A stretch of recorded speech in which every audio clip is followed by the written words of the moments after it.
Support Scourge. Its reputation was forged on the battlefields of ancient Alona and perfected in the Fractals of the Mists. This is Enter the Necro.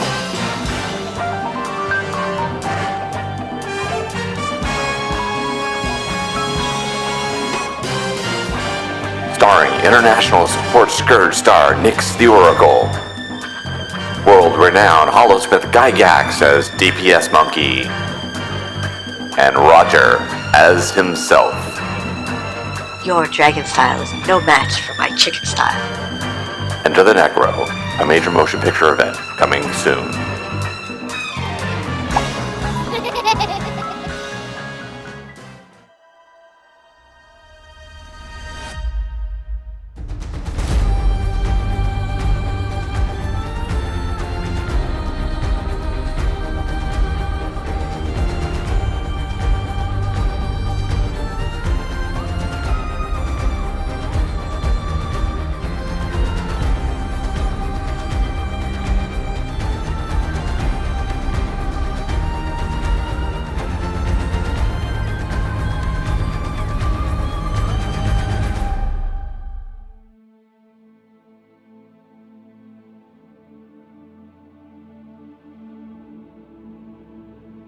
What's up everyone, you got Mind Circus here with you in another Mind Over Meta support build, and today we are going to be taking a look at Support Scourge.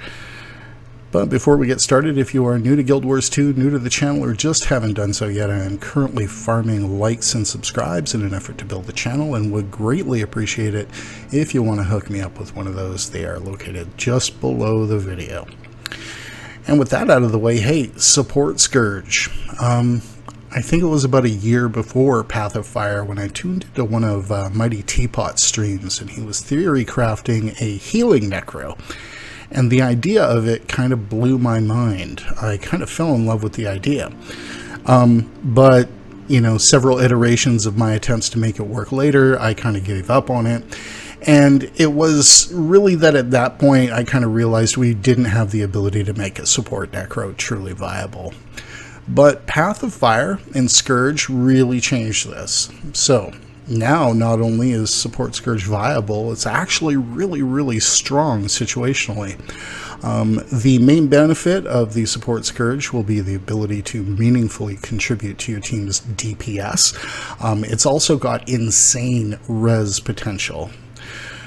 Generally, Guild Wars 2 kind of benefits a player who goes all in on one role, either being DPS or support, but the Support Scourge really can do a couple of things at once. Where I really fell in love with Support Scourge was actually in strike missions. Strike missions are a true mix of players. If you've ever kind of joined the public LFG on that, you know what I'm talking about. You get the raid ballers and you get the guys in mismatched green and gold gear. I can't count the number of times kind of tagged up and called out in a guild chat and said, hey, does anyone want to do some strikes? And what I got back was somebody saying, well, I've never done them before, but I'd like to try. And you know what? That's okay, because Support Scourge is a hard carry. The damage was really solid, particularly on any fights with multiple targets, like say Voice and Claw, or any Fractals with ads, a lot of ads. This is of course due to Epidemic, which really is one of the strongest powers in the game. So when strikes first became a thing after the release of the full card of them, I started running these things daily. I would tag up with everyone welcome in the LFG and take whoever showed up. It was absolutely a hard carry on whoever came into the team. In Fractals, I think maybe Scrapper and Tempest are probably a better choice, but in fights where you know where the hits are coming and you want to do a little damage at the same time, I think Support Scourge is freaking amazing. If you're dealing with the need to res people, Support Scourge is peerless. There's no better choice if you are in situations where you want to be resing people. So this can be anywhere from, you know, strikes with new people all the way into meta events where people are dropping constantly. I think Support Scourge is really strong there. Another place I actually played a lot of Support Scourge was doing desert bounty runs. So if I'm going to tag up and do some desert bounties with my friends, I'm always going to grab my Support Scourge. I am a big fan. It took a lot to use another gear and build template for this tune, and you know what? It's super fun. So let's get into the strengths and weaknesses at this point. Let's start with the strengths, of course. The first strength that I'm going to list is the damage on this one. The damage is the highest of any of the support builds that I'm going to put up. And now a lot of this has to do with the fact that, Condi Necro and Condi Scourge naturally does an obscene amount of damage. Even when you're kind of gimping it with some support traits, it's still pretty strong. And really, it gets back to epidemic a lot of the time if you are dealing with any kind of scenario where you need to be spreading those condis out. It's quick and easy and does a ton of damage that you even never applied. So it's an absolutely fantastic thing. The second strength that I'm going to list on this one is Barrier. Barrier is one of those effects in this game that really isn't kind of accounted for in the PvE balance by the developers. It's one of those things that was kind of added in Path of Fire, and I don't think that really encounters are balanced around players generating Barrier. I think Barrier is a really, really strong effect. Now, the downside to Barrier we'll talk about in a couple of minutes, as it does actually have a pretty significant downside.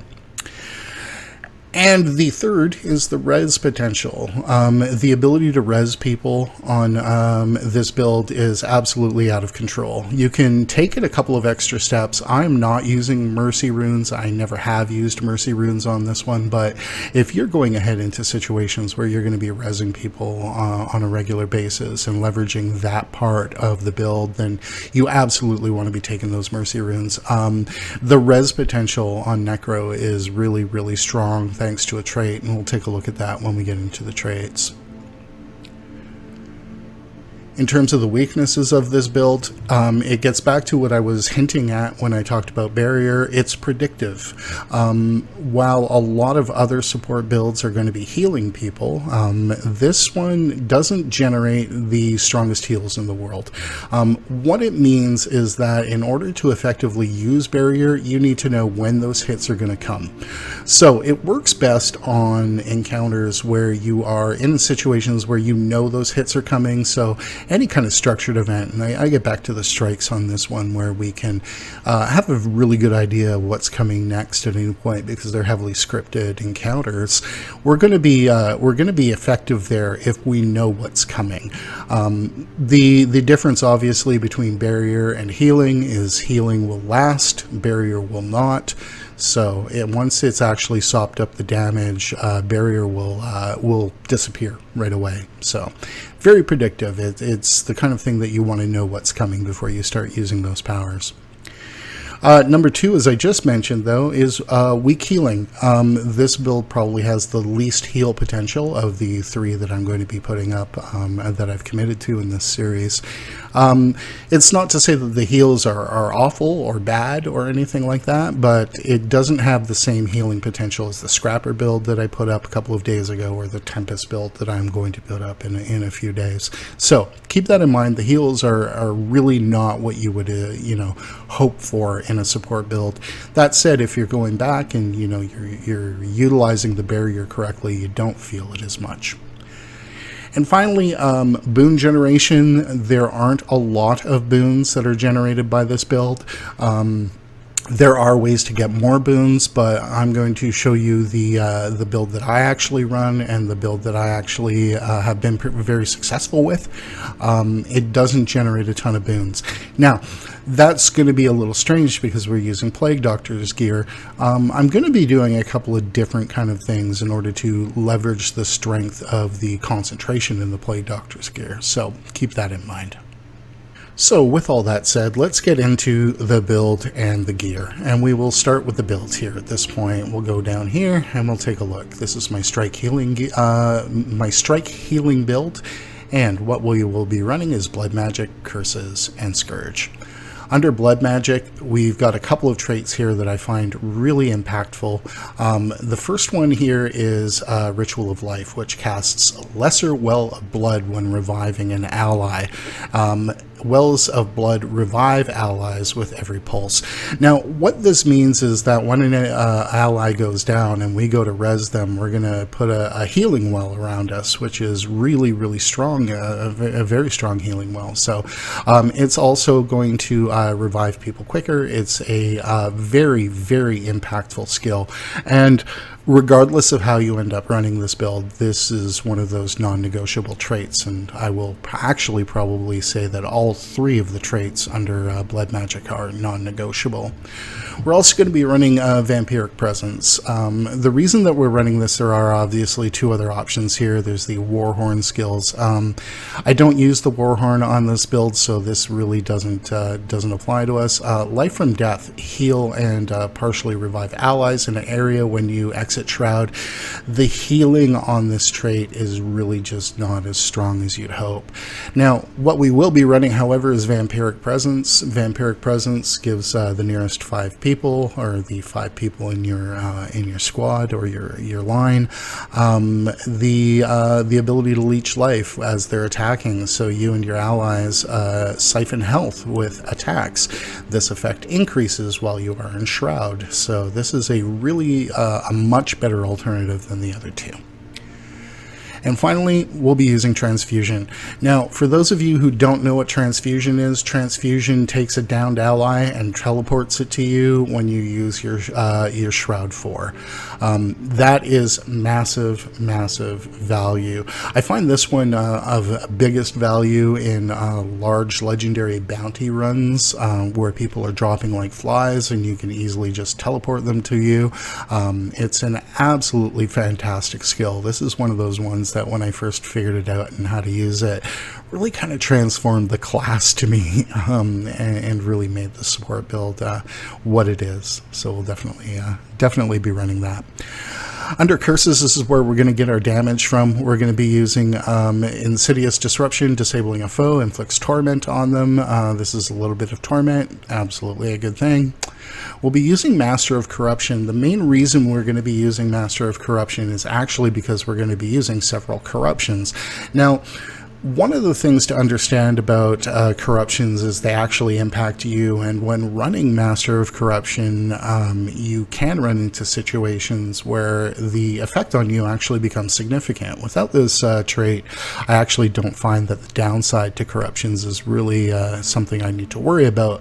But when we get to the point where we are running this trait, we're going to be wanting to do some Condi transfer, and we'll get into that in the gameplay section. And finally, we're going to be running Lingering Curses. The reason we're running Lingering Curses is your condition damage is increased, conditions inflicted by Scepter skills have longer durations, and Feast of Corruption becomes Devouring Darkness. We're going to be running Scepter. We're going to be running Scepter Torch, and we're going to be running the Staff on this build. This is an absolutely fantastic skill that will dramatically increase your DPS. Going under Scourge. For Scourge here, we're going to be running Abrasive Grit. Sand Flare now grants barrier to nearby allies. Granting an ally barrier removes conditions affecting them. Next, we'll be running Sandstorm Shroud. Now, Sandstorm Shroud is a fantastic skill and drastically underrated. I absolutely love this skill. Not only does it do damage, not only does it do a whole bunch of torment damage, it's also the way that we have everything traded going to be generating fury, and not just for us, but for the people around us. So it's going to actually be generating a fair bit of fury. So 7.5 seconds, or 7.75 seconds of fury. Really like this effect. This one really does, however, depend on people kind of being stacked correctly, so we might want to keep that in mind. But yeah, this is an absolutely fantastic skill. Some of the other things that you have available here are Desert Empowerment. Desert Empowerment with the Manifest Stand Shade granting barrier. We're actually going to be using the big shade, as you see in a couple of seconds, and the barrier that it generates is really not great. So I'm actually going to default to using the Sandstorm Shroud. Sadistic Searing is better for a DPS role. Finally, we're going to be running Sand Savant. We're going to be running the Big Shade. So if you have done any work with Scourge, you know that really to be effective, you got to be planting 3 shades down and planting them down pretty seriously. What this one does, however, is put 1 shade down. It's kind of a fire and forget it thing, and it increases the number of targets impacted by the Sand Shade. The Sand Shade is a really powerful effect, and giving that to 10 people right away is absolutely fantastic. So I recommend Sand Savant. The other option is Demonic Lore. Demonic Lore is more for a DPS role, and Feed for Corruption is Condi play. And if you've watched any of my videos, you know that Condi play may not be of the best value in a lot of PvE scenarios. So I'm definitely going to go with the Big Shade on this one. Let's take a look at our bar here for a couple of seconds before we get into the gear. With the bar, I'm going to be running it Well of Blood, and the reason why I'm running it Well of Blood instead of say Sand. Oh, help me here! Instead of say running the Scourge skill on this one, it's a really nice big area heal. Thanks to the way that we're traded, can actually start reviving people as well. I really prefer this one. Again, your mileage may vary. The other option here is, of course, to be running the Sand Flare, which would play into this trade a little bit better, but definitely I'm going to go with the Well of Blood on this one. We're going to be running Trail of Anguish situationally. We'll go over this a little bit. Trail of Anguish is really good to generate stability. It does do a little bit of damage and does do some boon conversion into conditions, which is, you know, of somewhat okay value.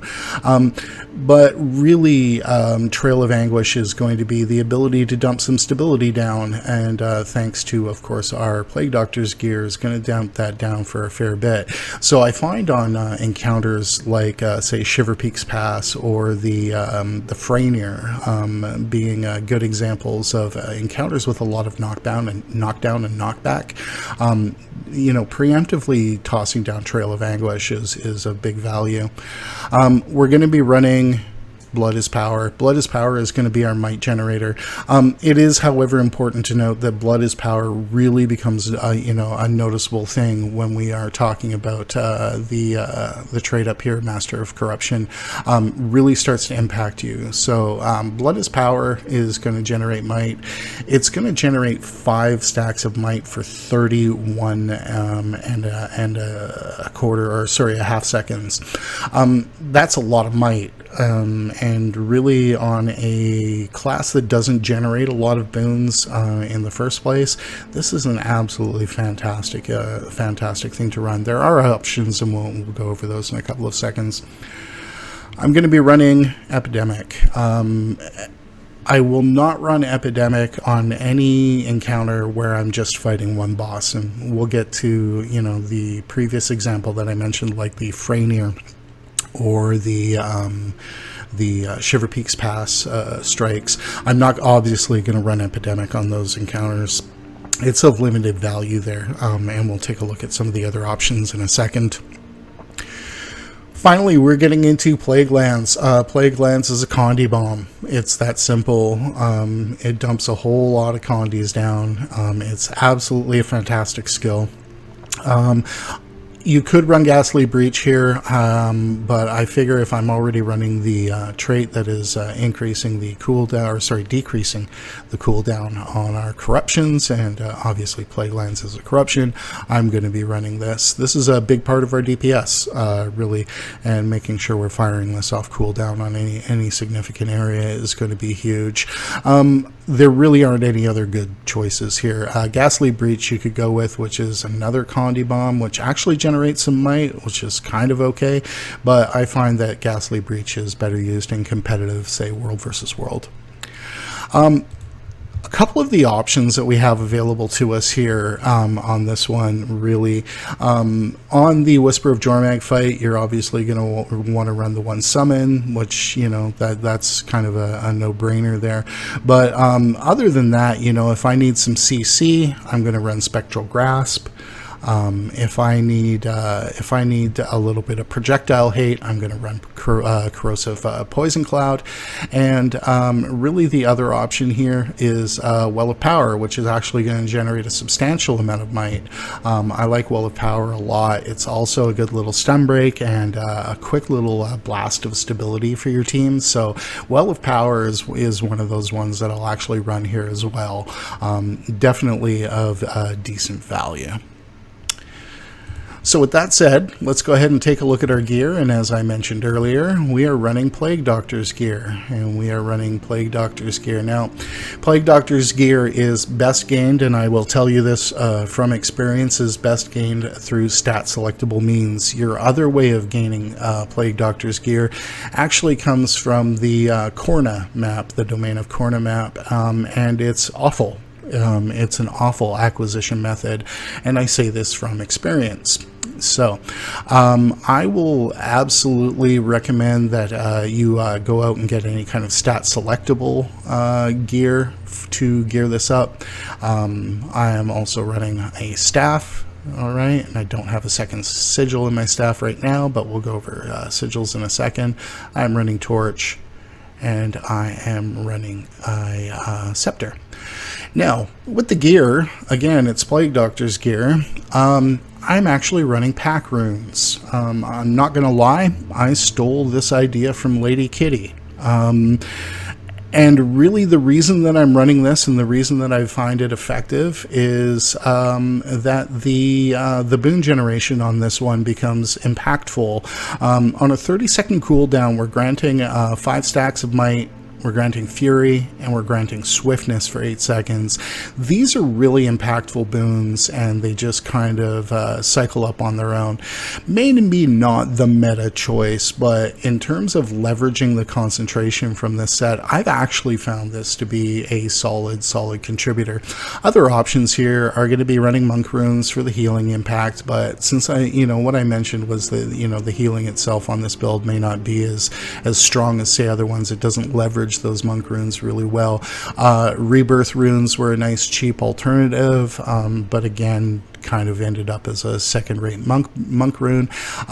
If you are rezzing people a lot, then you're going to go with the Mercy Runes. It's that simple. In terms of the sigils that we're going to be running in this build, in the Scepter, I'm going to be running a Sigil of Demon. Most of the Sigil of Demons, most of the damage that we're going to be doing on this build in terms of Condi is Torment. So this is kind of a win here. It's a 20% increase in Torment damage. Over in the Torch, I'm going to be running a Sigil of Bursting, which is just a 5% increase globally to our condition damage. In the Staff, I'm currently running a Sigil of Concentration. I don't have a second Sigil in the Staff currently. There are a lot of options here. In terms of kind of maximizing our boon duration, which really does help in terms of the Staff and the regen, we might want to use a Sigil of Sigil of Transference, but there are a lot of options there. If you want to up your Condi damage on the staff as well, you could run another Bursting Sigil here, or a Sigil of Geomancy, or just about anything you wanted in there. So if you pay attention to my videos and you are a fan, so to speak, you realize at this point we will be going into our fashion portion of the video, where I'll just go through some of the things that I've set up in terms of this tune's look. I really enjoy the way this character looks. Kind of have a little story in my head, and I won't, bore you all with my cringy roleplay or headcanon. But this really is just a look that I kind of fell in love with when I put it together. So let's take a look. First of all, we are running the Spear Marshal's Cowl. The Spear Marshal's Cowl is easily obtained in the desert. Falls as a gold, I believe, skin. Maybe an exotic skin. So you'll probably see more than a few of these. If not, you can get them on the TP for pretty cheap. The shoulder scarf, you've seen me running before on a number of different characters, and I thought this worked really well on her. This is a gem store item, which you can pick up from time to time in the gem store. The top is the Whisper's Secret Robes. Let me, if you are a fashion-conscious player looking for cool skins, let me remind you that every order in the core game, the Vigil, the Whisper of Secrets, and the Priory, have an entire gear set of skins available to them. Not only weapons, but armor. The weapons on the Whisper of Secrets, the Whisper of Secrets, they absolutely are some great skins, and the armor sets are not bad as well, and I like the way that this one came out. So if you're one of those players that's kind of looking for some skins that are easily obtained in game for a nominal cost, I would take a look at your orders, and obviously making sure that you're splitting out the orders that you are choosing on your characters during the personal story in order to maximize those, because they will only sell the skins to characters who are in the order. Obviously, once you've got them, they're account bound, so keep that in mind. I am running the Funerary Gloves. The Funerary Gloves are gained in the desert. It is a collection that you undertake. It's kind of a lengthy collection, but it is a spectacular set of armor for a nominal cost, and I highly recommend you taking a look at that one. I'm running the Trickster's Leggings. You can't really get any better than those. Those are the Gem Store Armor set, the Trickster set, which is based on Marjorie, and I really like the set. It's one of those sets that actually works under a number of different situations, so I go pretty hard on that one. And the Vigil's Honor footwear. So getting back to what I said about the orders, you could run any boots on this though. In terms of the weapons, for the staff, I will be running the Hydra Staff. The Hydra Staff I was super lucky to get on one of my Black Lion key runs, my weekly key farms. And pro tip, if you are looking for a guide on running a weekly Black Lion key farm, this is absolutely part of my playlist on the new player tips down there. Absolutely fantastic skin, and it's nicely animated as well. I quite like that. The other weapon set, I am going to be running Sequatl. I'm not even sure how to really do that. One of the most recent legendaries I put together there got fantastic effects. The footfalls on this one are really good, but I'm not gonna lie, I made it so that I could get that little dragon dude kind of hanging around her, that lizard there, which I am quite entertained by. And finally, we're going to be running the Sunspear Firelight, again, one of the more common skins that we will find in the desert. I really like the way that looked. The little Aladdin's lamp kind of look to it, and very easy to get that skin, just killing Joko's minions out in the desert. Highly recommend you go and do that. It's one of my favorite torch skins, actually. So what I have set up here is the standard weak golem for basic testing, and I have also put down a mildly threatening pulsing damage field here in front of us, and we'll go over some of the support options. In terms of the heals, we will go through a couple of the things here. The most obvious, as I mentioned, is Well of Blood. I really like Well of Blood for raw healing, so that's a really strong basic heal there that kind of pulses for a little bit. We'll also be getting the value off Vampiric Aura, and if we start auto attacking here, you'll see that we'll start regenerating a little bit of health, and it won't be quite enough to sustain our health, but it will absolutely be there. Let's then, at this point, take a look at the supportier options of what we are doing here. One of the big things that we want to do here, okay, is we want to make sure that we are using Mark of Blood on the staff. Now, I'm going to go ahead and walk in here, start taking a little bit more damage and heal myself, and then I'm going to drop Mark of Blood. Now, the Mark will go off and generate regen as well. So that's going to pulse to the people around us, and will absolutely maintain a decent level of sustain for people. That, in addition to the barrier generation, is really what's going to give us the support. Now, in terms of the barrier generation, obviously we just go ahead and put that sand shade down. Okay, Now, the sand shade itself doesn't generate any barrier, but our F3 here will. That's a significant amount of barrier. We're also going to be getting a barrier off the Sandstorm Shroud, as I mentioned before.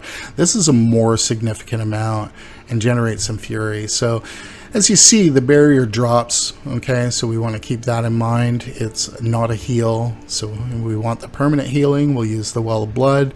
If we want the temporary barrier, we'll use the Sand Cascade, and we'll use the Sandstorm Shroud.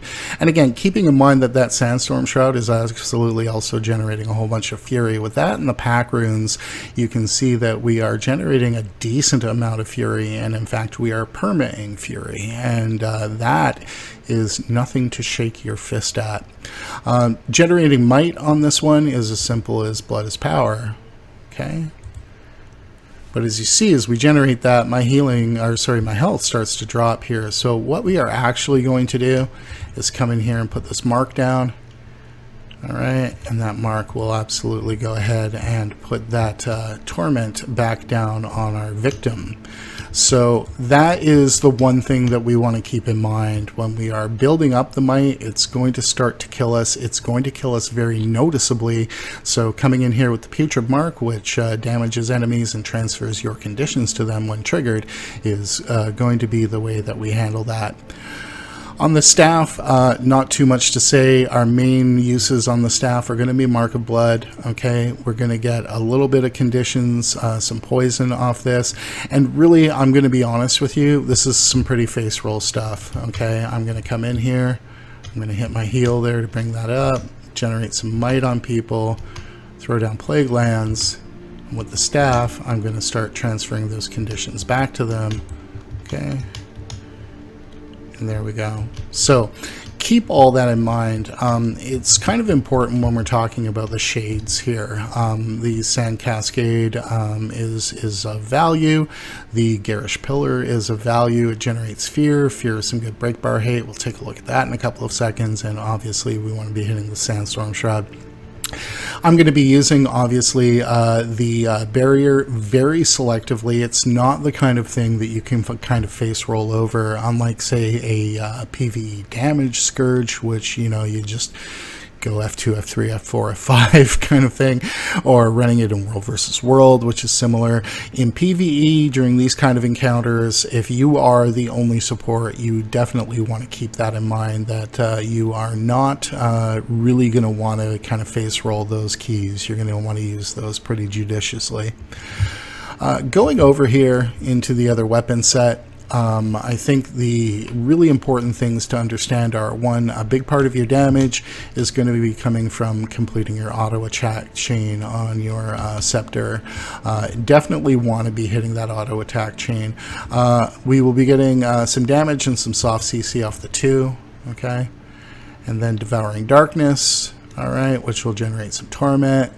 Convert some boons into conditions on our allies if we're into one of those situations, or sorry, our enemies, if we're into one of those situations where we are wanting to get rid of a boon on an enemy. And there are some situations like that. One of the places I used it was before this year, but last year in the Dragon Bash arena, when you'd fight the Eye of Zaitan, and the retail would come up and start wrecking the people who are mindlessly auto-attacking. Removing that was a bit of a bonus, but of course retail doesn't exist anymore. That said, still you know, a decent amount of damage.